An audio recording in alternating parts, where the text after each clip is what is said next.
लोक जनेषु सख्यम संसार चक्रे भ्रमतस्य कर्म भी तन्मायया आत्मजादराभिः स्वासक्त चित्तस्य ननाथ भूया। इस प्रकार श्री वृत्रासुर ने भगवान की स्तुति गाई, प्रहलाद जी का पावन चरित्र सुनाया गया। हिरण्यकश्यप नाम के राक्षस के यहां पर भक्त प्रहलाद का प्रादुर्भाव हुआ।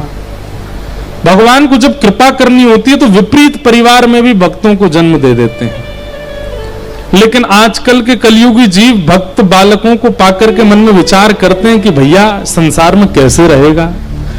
लेकिन आप लोग यही मानिएगा कि आपके पूरे खानदान में कोई भक्त नहीं हो, एक भक्त बालक हो जाए तो महाप्रभु जगन्नाथ जी ने पूरे कुल को चुना है उद्धार करने के लिए। उसका सम्मान कीजिए, उसकी स्थिति को समझिए। आज भी कोई सुबह मिलने आए थे, उनमें भी एक छोटी सी लाली बेचारी, उसके लिए भी उनकी माताजी बोल रही थी कि इनके परिवार में कोई और इनकी भावना को समझता नहीं। बंधुओं, एक भक्त यदि कुल में उत्पन्न होता है तो ठाकुर जी की कृपा से होता है। आपने कोई प्रयास नहीं किया। कई जगह ऐसा होता है दादा दादी भक्ति कराते हैं, माता पिता भक्ति कराते हैं, तब बालकों में भक्ति जागृत होती है। पर कई जगह ऐसा होता है किसी में भक्ति नहीं है, लेकिन वो बालक बचपन से वैष्णव भक्त हो जाता है, अपने आप उसकी रुचि कथाओं में बढ़ने लग जाती है। इसका मतलब है ठाकुर जी ने चुना है। ठाकुर जी चाहते हैं कि आप भक्ति भाव में आओ। आजकल बहुत सारे बालक ऐसे मिलते हैं जो सब काम करते थे, लेकिन अचानक से कोई रील ऐसी देख ली, कोई वीडियो ऐसी उनके सामने आ गई, उसको देख लिया, महाभागवत प्रसंग सुन लिए, बस वो प्रसंग सुनते ही उनके चित्त में परिवर्तन आने लगा। जिनका मैं बात बता, बंधु महंती के जो परिवार के परसों हमें मिले, वो भी बता रहे थे, बोल महाराज जी हम सब कुछ चलता था जीवन में परिवार में, लेकिन 2 वर्ष पहले कोई ऐसी क्लिप देख ली, ऐसा भाव सुन लिया कि बस तब से सब छोड़ दिया। वचनों में बहुत ताकत है। मुझे ऐसा लगता है कलयुग में परमात्मा कहां है? वाणी में है। वाणी में परमात्मा विराजमान है। ये वाणी चाहे तो व्यक्ति को साधक बना दे, और यही वाणी चाहे तो व्यक्ति को महाकुकर्मी बना दे। वाणी चाहे तो व्यक्ति को जीवन उद्धार करने के मार्ग पर पहुंचा दे, और वाणी चाहे तो आत्महत्या करने पर मजबूर कर दे। वाणी ही श्री कृष्ण है। आज पूरी सृष्टि का संचार वाणी से हो रहा है, और उस वाणी में अगर नाम विराजमान हो जाए तो उस वाणी से कितनों का अध्यार हो जाएगा। तो किसी कुल में यदि भक्ति नहीं है और वहां एक भक्त का आगमन हो जाता है तो इसका मतलब भगवत कृपा करके वहां आएंगे। 2 प्रमाण दे रहे हैं हम। पहला, रावण। रावण के पूरे कुल में कोई भक्त नहीं है, लेकिन परम भागवत श्री विभीषण जी हो गए। रावण की वजह से लंका की पृथ्वी पर राम जी के चरण नहीं पड़े हैं।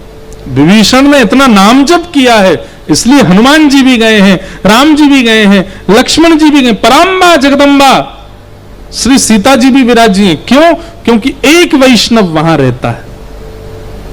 एक वैष्णव के नाम गुणगान की वजह से पूरा राम दरबार इकट्ठा हो सकता है लंका में, और यहां एक वैष्णव के नाम गुणगान से भगवान खम्भ भेदन करके नृसिंह प्रकट हो जाते हैं। हम यहां पूरे दिन घर सजाते रहते हैं, ठाकुर जी कभी तो आओ, ठाकुर जी हमारे घर में पधराओ, इत्र लगाते हैं, चौक पुराते हैं, गोबर से लेपन कर देते हैं, सजाते हैं, ठाकुर जी आते ही नहीं।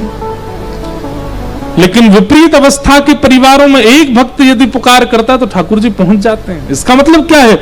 उसकी पुकार में सामर्थ्य है ठाकुर जी को बुलाने की। हमारी पुकार अभी उस योग्यता से हुई नहीं। प्रहलाद विपरीत परिवार में जन्मे हैं।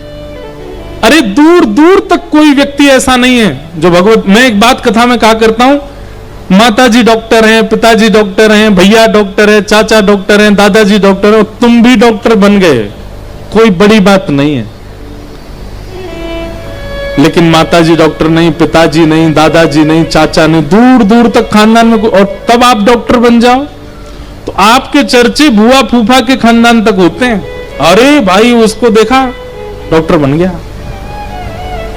जहां सभी डॉक्टर होते हैं वहां आप भी बन जाओ तो पता नहीं, तुम तुम भी डॉक्टर ही होंगे, सब डॉक्टर, हाँ हम भी डॉक्टर। वहां तो ऐसे जैसे मानो भंडारे में डॉक्टर बन गए हम, ऐसा लगता है। ठीक वैसे ही भैया दादी भी भक्त हैं, दादा भी भक्त हैं, पिताजी भी भक्त हैं, मैया भी, आप भी भक्त बन गए।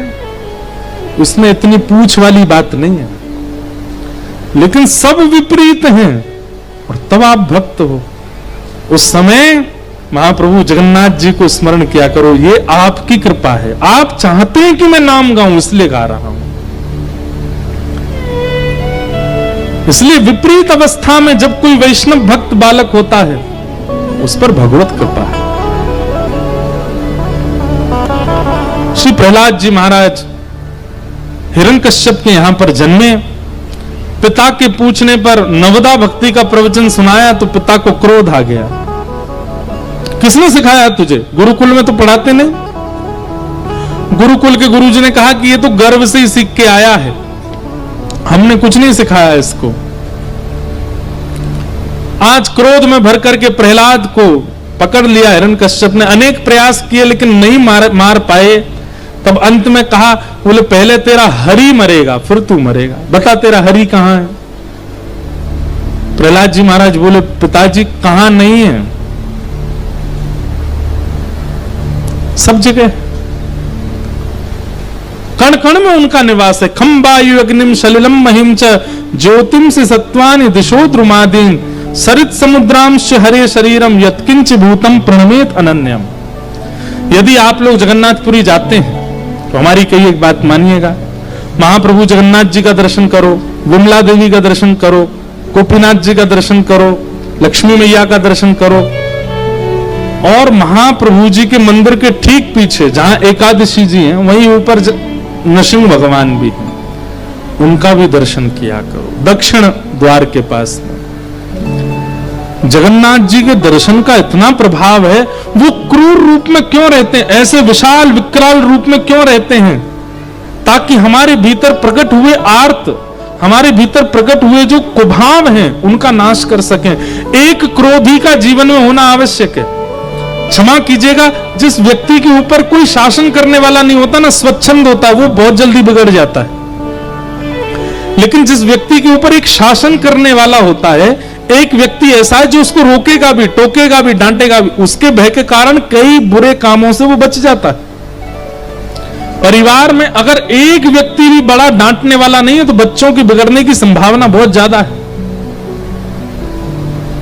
सब लाड़ करते हैं, सब प्यार करते हैं, तो ऐसे घर के बच्चे ज्यादा बिगड़ैल होते हैं। ठीक वैसे ही हमारे राधारमण जी भी मीठे, हमारे राधा वल्लभ जी भी मीठे, जगन्नाथ जी भी मीठे, गोपीनाथ जी भी मीठे, सबरी ठाकुर तो मीठे, हमारे हृदय के बिगड़ने की संभावना बहुत ज्यादा है।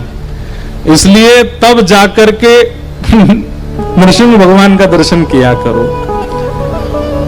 इनको देख करके तो हमारा मन सोच लेता है, ठाकुर जी एक बार पी लूं थोड़ी सी, आप तो परमात्मा हैं, आप तो बड़े प्यारे ठाकुर, मुझे क्षमा कर देंगे।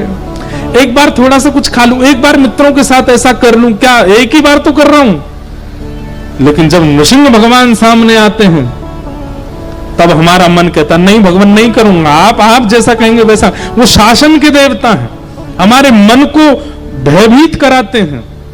इसलिए नृसिंह भगवान का दर्शन जगन्नाथ किए हैं आप लोगों ने। दक्षिण द्वार जैसे बिल्कुल मंदिर में जगन्नाथ जी जहां उसके बिल्कुल पीछे ऊपर सीढ़ी चढ़ के जाओ तो वहां नृसिंह भगवान विराज रहे हैं, उनका दर्शन किया करो।